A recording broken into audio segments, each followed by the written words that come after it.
Cabinet की 29वीं बैठक लगभग 3.5 घंटे चली। बैठक में तृतीय और चतुर्थ श्रेणी के कर्मचारियों के स्थानांतरण प्रक्रिया में बदलाव किया गया। बैठक में लिए गए फैसलों पर डिप्टी सीएम विजय शर्मा ने सरकार को जन कल्याणकारी सरकार बताया और स्थानांतरण नीति में हुए बदलाव की जानकारी दी। एक तरफ जहां छत्तीसगढ़ अधिकारी कर्मचारी फेडरेशन नई स्थानांतरण नीति के फैसले का स्वागत करते नजर आए, तो वहीं विपक्ष ने कैबिनेट के फैसले पर तंज कसने में देरी नहीं की। छत्तीसगढ़ कांग्रेस के प्रमुख दीपक बैज ने कहा कि अब सभी मंत्रियों के घरों में भ्रष्टाचार की दुकान खुल गई है। मंत्रियों के घरों में बोली लगनी शुरू होगी। शिक्षा विभाग को तहस नहस करने के बाद अब सरकार कर्मचारियों को लूटने का काम करेगी। बड़ा महत्वपूर्ण निर्णय हमारे प्रदेश के कर्मचारियों के लिए माननीय मुख्यमंत्री जी ने बहुत चिंता करते हुए ये कहा कि इसका आज निर्णय करें। अगले समय में 1-2 महीने में बच्चों को स्कूल जाना होता है, उससे पहले सब व्यवस्थित हो जाए और बच्चों की स्कूल की पढ़ाई बाधित ना हो, ये सोच करके उन्होंने कहा है। 2025 के लिए एक स्थानांतरण नीति विशेष रूप से, जिसमें जिला स्तर पर 14 जून से 25 जून तक प्रभारी मंत्री के द्वारा स्थानांतरण किए जा सके। ऐसे ही राज्य स्तर पर विभागीय मंत्री की मंजूरी से 6 जून से 13 जून तक ये स्थानांतरण किए जा सके। सब मंत्रियों के घरों में भ्रष्टाचार का दुकान खुल गया है, बोली लगेगी। अभी एक तरफ युक्तियुक्तकरण कर रहे हैं, स्कूलों को बंद कर रहे हैं, उसका सेटअप ठीक से नहीं कर रहे हैं, तो ट्रांसफर आप कैसे करेंगे? आप विभागों में सबसे बड़ा अमला शिक्षा विभाग है। शिक्षा विभाग को ही आपने तहस नहस कर दिया। उसी तरह से ट्रांसफर नीति जो इन्होंने अपनाया है कि ट्रांसफर पूरे प्रदेश में करना है, मैं समझता हूं कि सरकार प्रदेश के कर्मचारियों को लूटने के लिए एक नया दुकान फिर से शुरू कर दी है। 3 सालों से कर्मचारियों की तबादले पर लगी रोक हटने के बाद सभी कर्मचारी खुश नजर आ रहे हैं, लेकिन स्कूल खुलने के ठीक पहले हुए स्थानांतरण के फैसले से ये तो स्पष्ट है कि प्रदेश के प्रशासनिक अमले में सब ठीक तो नहीं है। इसीलिए प्रदेश सरकार कसावट के प्रयास में लगी हुई है। वहीं विपक्ष के आरोपों के बीच अब देखना होगा कि सरकार का ये फैसला कितना कारगर साबित होगा। Bureau report, IND 24।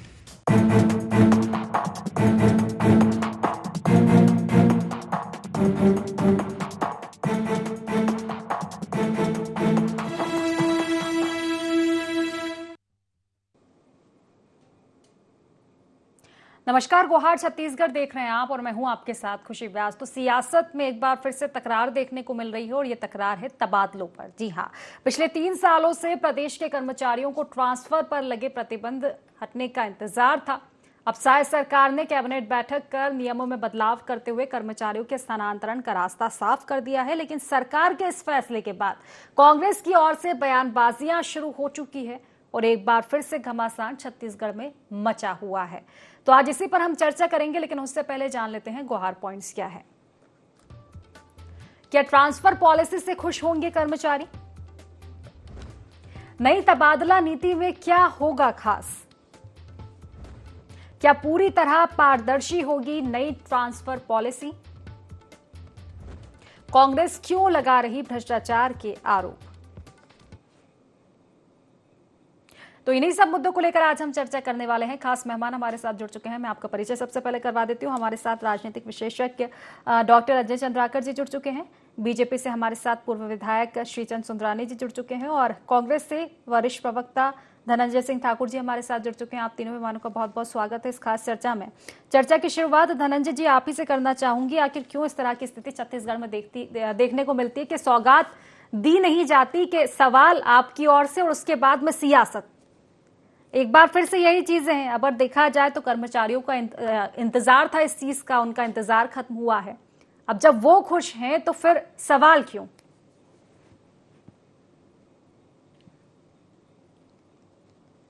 देखिए खुशी जी, सबसे पहली बात तो ये जो नई ट्रांसफर नीति 2025 सरकार ने जारी किया है, इससे कर्मचारी की जो संख्या, जो बहुसंख्यक जो कर्मचारी है वो नाखुश है।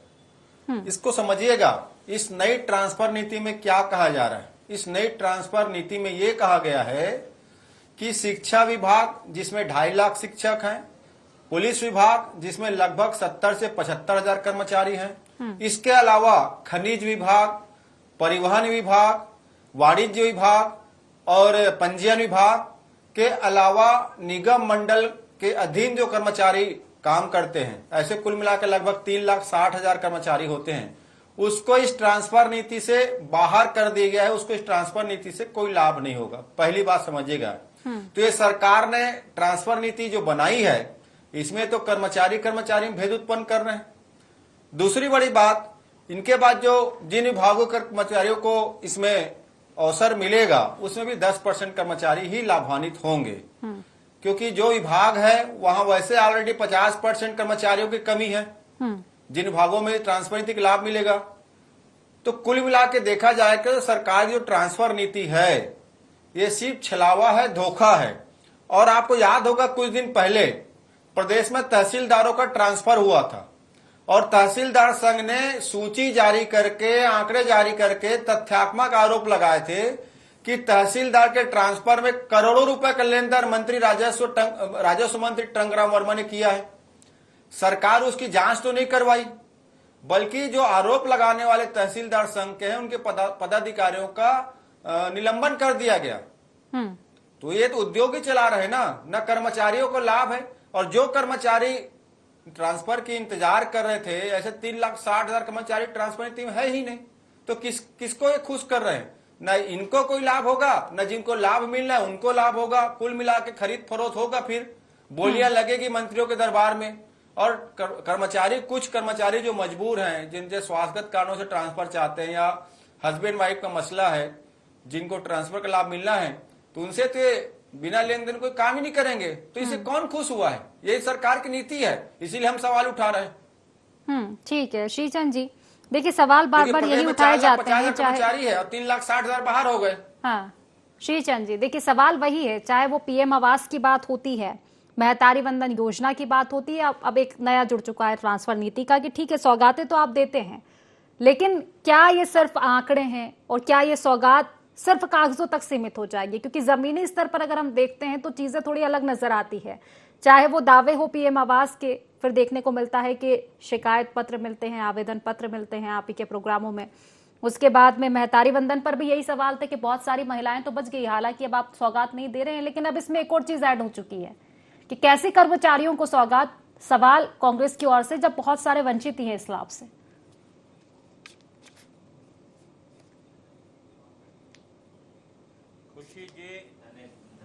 अभी मैं धनंजय ठाकुर जी को सुन रहा था, उसके पहले दीपक बैस जी को सुन रहा था। मुझे लगता है राजीव भवन में बैठकर आजकल कांग्रेस के लोग सपने देखने लगे। बाहर निकलते नहीं, जनता के बीच में जाते नहीं, जनता की नब्ज को टटोलते नहीं, सरकारी कर्मचारियों के बीच में इनकी कोई पकड़ नहीं है, बैठक नहीं है। 3 साल से बेचारे कर्मचारी इस बात का इंतजार कर रहे थे कि ट्रांसफर के पॉलिसी सरकार की ओर से आ रही 3 साल से कर्मचारी इस बात की प्रतीक्षा कर रहे थे कब सरकार इस पॉलिसी को खोलेगी, ट्रांसफर को खोलेगी। 15 दिन के लिए खोला है, कोई दुकानदारी करने के लिए नहीं खोला है। दीपक बैस जी शायद ये भूल गए कि उनकी सरकार में ये सब होता था, वही बात को यहाँ रिपीट कर रहे हैं भारतीय जनता। ये कांग्रेस की सरकार नहीं है, ये भारतीय जनता पार्टी की सरकार है और भारतीय जनता पार्टी की सरकार में ये सब दुकानदारी चलने वाला मामला नहीं होता। 11 साल केंद्र में मोदी जी की सरकार है, एक आरोप नहीं लगा पाए। विष्णुदेव साय जी की सरकार 1.5 साल से चल रही है और 15 साल डॉक्टर रमन सिंह जी की सरकार से। ये ट्रांसफर प्रमोशन की दुकान सिर्फ कांग्रेस पार्टी की सरकार में चलती है, भारतीय जनता पार्टी की सरकार में नहीं चलती। बहुत सारे कर्मचारी एक जगह पे स्थापित हैं पिछले लंबे समय से, उनको वहां से हटा के दूसरे स्थान में भेजना, नए लोगों को लाना, काम में कसावट लाना सरकार की पहली जिम्मेदारी है। और हमारी सरकार, अगर सरकार प्रशासन में अगर कसावट लाने के लिए कुछ करने जा रही है तो इनको सरकार का पीठ थपथपाना चाहिए और ये आलोचना में उतर आते हैं। काम कुछ रहा नहीं कांग्रेस के प्रवक्ताओं के पास, कांग्रेस के नेताओं के पास। आके सिर्फ बयानबाजी करना, हर अच्छे फैसले का विरोध करना, यही हमारे कांग्रेस नेताओं का काम हो गया खुशी जी हमेशा। चलिए ठीक है, बिल्कुल जवाब लूंगी धनंजय जी से। उसके पहले चंद्राकर जी से प्रतिक्रिया लेना चाहूंगी। चंद्राकर जी, देखिए जो ट्रांसफर पॉलिसी अब आई है नहीं, ये इसके पिटारे में आप क्या कुछ देख पाते हैं? क्योंकि एक और तो सियासत है ही सही, बात पारदर्शिता को लेकर खास तौर पर कही जाती है कि ठीक है, सौगातें कई तरह की दी जाती है, लेकिन फिलहाल जो ट्रांसफर पॉलिसी में नए बदलाव किए गए हैं और जो चीजें आप देख पा रहे हैं, तो कितनी खास हो सकती है ये कर्मचारियों के लिए? बिल्कुल खुशी जी, कर्मचारियों के लिए ये स्थानांतरण की जो नीति है वो मानवीय दृष्टिकोण से, मानसिक दृष्टिकोण से, पारिवारिक और सामाजिक दृष्टिकोण से स्वागत कर रहे हैं। लेकिन दूसरी बात यह है कि जो एक प्रकार से कह सकते हैं अर्बन एरिया में जो कर्मचारी काफी समय से हैं, ये अवसर है सरकार के पास कि उन कर्मचारियों को वो दूर दराज के क्षेत्रों में जस्ट लाइक बस्तर, वहां 3-3 साल 4-4 साल से जो कर्मचारी पहले से हैं, उनको अब अर्बन एरिया में लाना चाहिए। देखिए खुशी जी, मध्य प्रदेश की जो स्थानांतरण नीति रही उसकी सर्वत्र प्रशंसा, क्योंकि उसमें सब डिजिटल रहा और आवेदन देने वाला कौन, ट्रांसफर के वो कारण क्या बताए, और मंत्री जी का अनुमोदन सब ऑनलाइन था। तो आज डिजिटल क्रांति का समय है, छत्तीसगढ़ सरकार भी इसको अपनाती है। तो इसमें और ट्रांसफर नीति की बात आती है खुशी जी, तो जो हमारे संविदा साथी या फिर दैनिक वेतन कर्मचारी हैं, ऐसे कर्मचारियों की संख्या भी करीब 4.5 लाख से ऊपर है। अब वो 20-20 साल 25 साल से हैं एक ही जगह पर, उनके लिए भी सरकार पॉलिसी बना करके इस स्थानांतरण नीति को आगे बढ़ाती है। तो इसमें इसको हम कंप्लीट स्थानांतरण नीति कह पाएंगे। निश्चित ही बेहतर बात आप कह रहे हैं धनंजय जी। देखिए, जिस तरह से समझाया है चंद्राकर जी ने कि निश्चित ही फायदा तो होगा और इतना विरोध नहीं देखने को मिल रहा है जितना कांग्रेस की ओर से देखने को मिल रहा है। अब श्रीचंद जी ने तो साफ तौर पर निशाना साधा है कि आपके तो खुद के घर शीशे के हैं, तो फिर पत्थर थोड़ा सोच समझ कर ही उछालिएगा।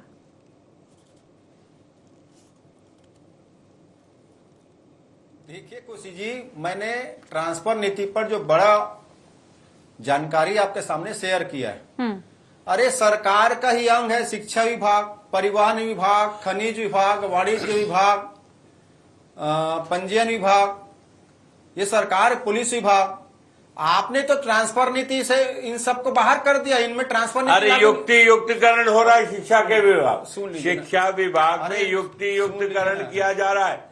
आप उस पे भी तो सवाल खड़ा करते हो और आज कहते हो कि आपने शिक्षा विभाग को अलग कर दिया, क्योंकि इनके पास जवाब नहीं, मेरे पास जवाब है, तभी तो मैं कह रहा हूँ। ठीक है, चलिए जवाब लेंगे श्रीचंद जी आपसे। पहले धनंजय जी की प्रतिक्रिया हो जाए। बड़ा विभाग कौन सा है? शिक्षा विभाग। क्या बताइए ना, आप तो वहाँ भी विरोध कर रहे हैं, समझाने की कोशिश करिए ना। आप तो हर चीज का विरोध करते हो ना, आपके पास विरोध करने के अलावा है क्या? मिलाएंगे, क्योंकि इनकी सरकार तो नाकाम हो गई है। हमारी सरकार नाकाम हो गई, फेलवर हो गई, चुनाव आप लोग हार रहे हो। अरे सुनिए ना, पंचायत से लेकर लोकसभा तक आप सब चुनाव हारे हो। आप भी चुनाव हारे हो, आपका खाता नहीं खुलता था आजादी के बाद में, नंबर नाम और बदल क्या है, ₹100 की तरह, तो छोड़ दिए चुनाव। लेकिन अब तो कांग्रेस का सफाया हो गया पूरे देश होगा। से। नरेंद्र मोदी भाजपा और उसको खत्म करने जा रही है, देश में बात करी। सुन लीजिए 2 मिनट बात को, मैं स्पष्ट बात कर रहा हूँ, मैं बोल रहा हूँ सारे। ठीक है, ये देखिए कल्पना श्रीचंद जी आपके पास लौटूंगी मैं। कल्पना जी भी लोग हैं, जैसे नरेंद्र मोदी कल्पना लोग से बात करते हैं वैसे ही करते हैं। सुन लीजिएगा। ठीक है, सुनिए, मैंने कहा ना, ट्रांसफर नीति में सभी कर्मचारियों को लाभ मिलना चाहिए। प्रदेश में 4.5 लाख नियमित कर्मचारी हैं और इस ट्रांसफर नीति में 3,60,000 कर्मचारियों को ट्रांसफर नीति से बाहर कर दिया गया। मैं तो सवाल उठा रहा हूं, इनका क्या अधिकार नहीं बनता? क्या परिवहन और पुलिस विभाग के लोगों का अधिकार नहीं बनता? पुलिस विभाग के कर्मचारी कई जगदलपुर बस्तर में दूर दूर तक है, क्या उनका अधिकार नहीं बनता है? आपने ट्रांसफर नीति कैसे बनाया? सबसे बड़ा सवाल तो यह उठता है। और अभी हमारे पत्रकार महोदय वरिष्ठ जो है अजय जी ने भी कहा, अजय चंद्राकर जी ने, कि 4.5 लाख जो संविदा कर्मचारी उनको ट्रांसफर से आपने बाहर क्यों रखा है? तो आप कर क्या रहे हैं? 4.5 लाख सरकारी और 4.5 लाख संविदा, जिसमें मात्र 90,000 को आप बेनिफिट दे रहे हैं। तो आपका ट्रांसफर नीति पहली लाइन पे गलत है। आज कर्मचारियों के सामने चीजें सामने आई हैं। और दूसरी बड़ी बात, पारदर्शी तरीके से होना चाहिए। भाई तहसीलदार ट्रांसफर का जो मामला था टंकराम वर्मा का लेन देन वाला, उसमें आपने क्या जांच किया, क्या कार्रवाई किया? तो भ्रष्टाचार तो इनका मूल सिद्धांत है, मूल अधिकार है। अरे तो भ्रष्टाचार की जननी तो कांग्रेस है। हम तो कह रहे हैं भ्रष्टाचार की जननी कांग्रेस है और आप उल्टा एक आरोप बताइए। 11 साल में मोदी जी की सरकार पे एक आरोप लगा कि आप शराब दुकान में 2 मोदी नंबर जी का की दारू सरकार पे एक आरोप लगा पाएंगे। ठीक है। संक्रांति के ऊपर क्या आरोप है? बिना टेंडर कोई आरोप कर दिया। 40 करोड़ रुपए की आंगनबाड़ी का उसमें सप्लाई घोटाला हो गया। ये सब मनगढ़ंत कहानियां आप अच्छा, मनगढ़ंत कहानी है, मनगढ़ंत भ्रष्टाचार प्रमाण ले आओ, आप नहीं है। प्रमाण ले आओ। अरे आपके मंत्री जवाब दे रहे, आपको जानकारी नहीं है? आपके नहीं, मंत्री नहीं, जांच आपको करवा क्या रहे हैं। जानकारी है? अरे आपके आप मंत्री प्रमाण जांच दीजिए करवा ना। रहे हैं, आपको अरे आप होती नहीं है? प्रमाण दीजिए। अरे आपके मंत्री ठीक है, श्री चैन जी। अरे आपके मंत्री जब पिछले अरे आपके पास तो 5 कैसी साल बात करते हैं? भाजपा आपकी प्रवक्ता राज्य जानकारी में नहीं है। सरकार थी।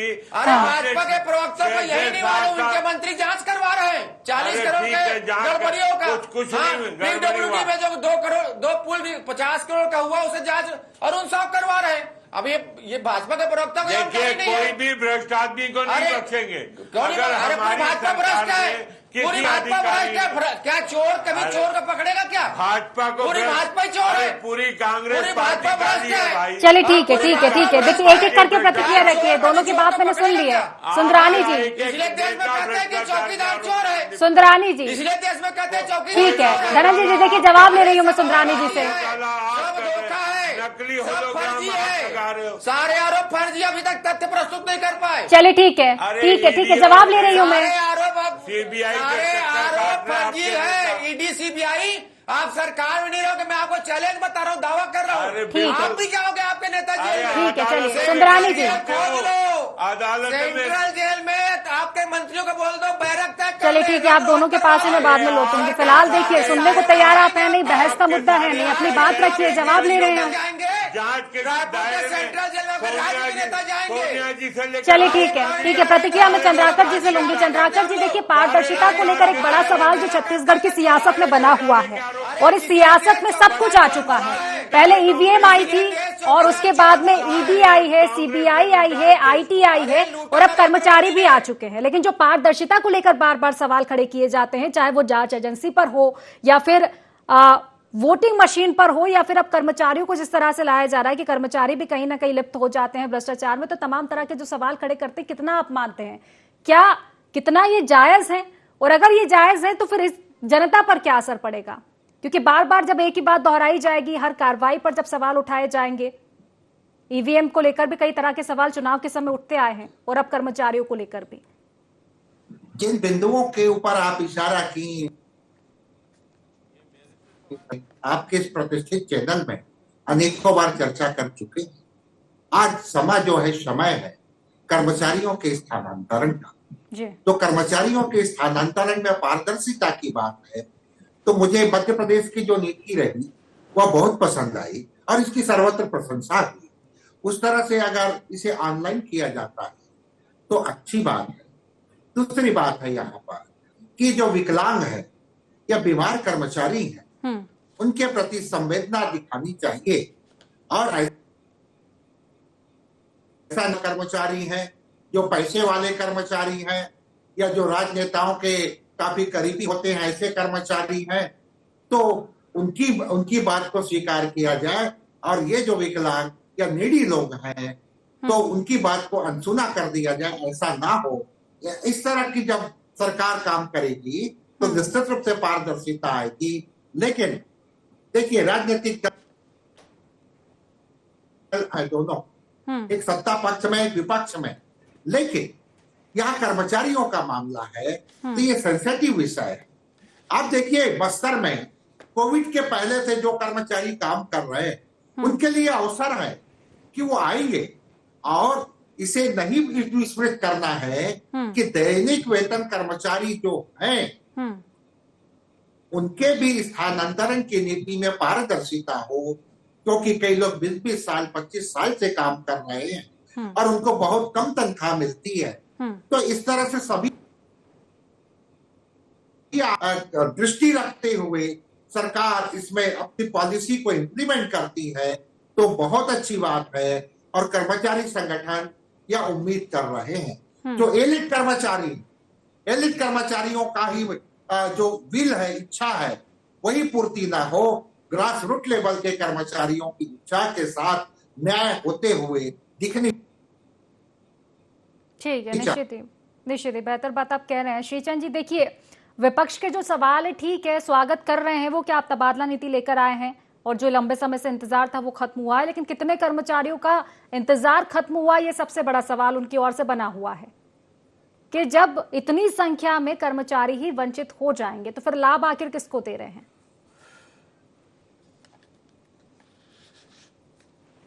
देखिए, मैं डॉक्टर अजय चंद्राकर जी को सुन रहा था। वे बड़े विद्वान व्यक्ति हैं, विशेषज्ञ हैं और निश्चित रूप से उन्होंने मध्य प्रदेश की तबादला नीति की सराहना की है।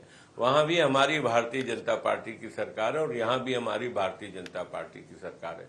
हम किसी भी वर्ग को इससे अछूता नहीं रखेंगे। हमने युक्ति युक्तकरण के माध्यम से शिक्षा कर्मियों को भी हम उसमें शामिल कर रहे हैं और भी जो विभाग बच रहे हैं उनको भी निश्चित रूप से समय पे हम उनका भी निर्णय लेंगे, लेकिन हम तबादला नीति की पारदर्शिता को खंडित नहीं होने देंगे। न एक आरोप लगाने की हैसियत में कांग्रेस रहेगी। ये चाहे बाहर कितनी भी बात कर ले, लेकिन अंदर से ये मानते हैं कि भारतीय जनता पार्टी की सरकार जितनी ईमानदारी से और पारदर्शिता से चलती है, शायद ये स्वयं भी धनंजय ठाकुर जी अपने मन में सोचते होंगे, लेकिन मजबूरी है इनकी। कांग्रेस के प्रवक्ता हैं, अपना पक्ष रखने आते हैं तो हर चीज में आलोचना करते हैं। कभी कभी तो तारीफ कर लो, नहीं ये देखिए नक्सलवाद सफाया हो रहा, उसमें तारीफ नहीं करते, उसमें सवाल खड़ा कर देते हैं।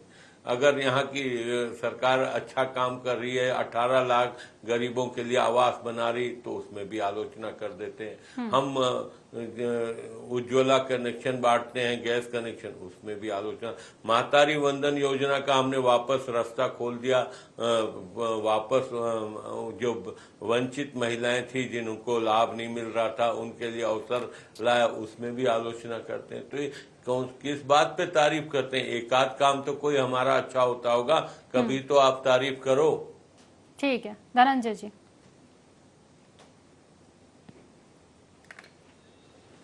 देखिए खुशी जी, भारतीय जनता पार्टी ने कहा कि कांग्रेस आलोचना करती है। क्यों करती कांग्रेस आलोचना? क्योंकि आप सरकार में हो और वादा खिलाफी करते हो। इन्होंने अच्छी बात कही कि 18 लाख प्रधानमंत्री आवास दे दिए। अभी तो सुशासन तिहार चल रहा है, 10 लाख प्रधानमंत्री आवास के आवेदन आए हैं। मैंने दे दिए कब बोला भैया? निर्माण चालू हुआ, पास किया। आप मेरे शब्दों को घुमा देते हो आप। अरे दे दिए का मतलब क्या हुआ बताओ। अरे 18 लाख मकान हमने स्वीकृत किए, काम शुरू किया, मतलब दे दिए, हमने राशि उसके लिए आरक्षित कर दी और जल्द देखिए ना चिल्लाने लग गए। फिर अभी 60,000 की चाबी हमने अंबिकापुर में सौंप दी है ना। ये ऐसा थोड़ी होगा सुंदरानी जी। अरे ऐसा कैसा? समय की कमी, आपको समय दिया था, आपकी बातों का ही जवाब ले रही हूँ। सुन लीजिए, आप थोड़ा गलत बोलते हो तब मुझे बीच में आना पड़ता है। मैं बोला ना 18 लाख आवास स्वीकृत किया, दे दिए कि मतलब हो स्वीकृत का मतलब आपने दे दिया? ऐसा नहीं हुआ, 10 लाख स्वीकृत हुआ, काम शुरू है। हम जिस दिन दे देंगे उस दिन माना जाएगा दे दिया। आप दिए ही नहीं हो ना, हम दे रहे ना। चलिए ठीक है, देखिए पीएम आवास को लेकर अलग से की जाती है डिबेट। अभी फिलहाल तबादला नीति पे आ जाते हैं। बोलता हूँ तो बोलते हम ये नहीं बोलते हैं। सुन लीजिए मैं इनके सवालों का जवाब दूंगा। तबादला नीति पे बात करो, तबादला नीति बात उसमें कोई मैटर है नहीं इनके पास। अब सुनो ना भैया, ऐसा थोड़ी होगा। मैं तो बोल रहा तबादला नीति जो है प्रदेश के कर्मचारियों के साथ धोखा है। पता नहीं डॉक्टर अजय चंद्राकर जी क्यों नहीं बोल पा रहे हैं कि शिक्षा विभाग, परिवहन विभाग और अरे डॉक्टर अजय चंद्राकर जी विद्वान है भाई, पूरी जानते हैं। ये चिल्लाने थोड़ी आप और हम नहीं जानते जितना आदरणीय अजय। अभी आप दोनों मौका ही नहीं दे रहे हो किसी को बोलने का। सुंदरानी जी देखिए, बात सुन लीजिए, आप ही की बातों का जवाब ले रही हूँ मैं। तबादला नीति में शिक्षा विभाग, परिवहन विभाग, वाणिज्य विभाग और आपका पंजीयन विभाग, पुलिस विभाग, निगम मंडल कर्मचारियों को बाहर कर दिया गया है। जो 3,60,000 कर्मचारी होते हैं प्रदेश में, कुल 4,50,000 शासकीय कर्मचारी है। तो इतने कर्मचारियों को अगर तबादला नीति से आप बाहर कर दी हो तो आप किसका ट्रांसफर करोगे? भाई वहां भी दिव्यांग है, वहां भी स्वास्थ्य की समस्याओं से जूझने वाले लोग हैं, वहां भी पीड़ित हैं। मुझे अभी तक समझ में नहीं आया। अजय चंद्राकर जी शायद जानकारी ना हो, अलग विषय होगा। इसको इस विषय अरे में उनको जानकारी नहीं। चलिए ठीक है। देखिए सियासत हर विषय पर मुझे लगता है कि वो नहीं है, लेकिन फिलहाल और भी चर्चा करते। चंद्राकर जी से बिल्कुल निश्चित तौर पर जवाब लेते धनंजय जी, मैं आपकी इच्छा पूरी करती, लेकिन समय की कमी है। ठीक है, चलिए समय की कमी है, इसलिए चर्चा को समाप्त करना पड़ेगा। आप तीनों मेहमानों का बहुत बहुत शुक्रिया इस चर्चा में जुड़ने के लिए। तो देखिए ट्रांसफर पॉलिसी पर भी सियासत बदस्तूर छत्तीसगढ़ में जारी है। लंबे समय से इंतजार था, कर्मचारियों को इंतजार पूरा हुआ है, कर्मचारी खुश भी नजर आ रहे हैं, लेकिन इसके साथ ही एक प्रश्न चिन्ह फिर से सियासत में उठ चुका है। जवाब बीजेपी की ओर से दिए जा रहे हैं, लेकिन विपक्ष संतुष्ट नहीं है। फिलहाल गुहार छत्तीसगढ़ में बस इतना ही। आप बने रहिए IND 24 के साथ। नमस्कार।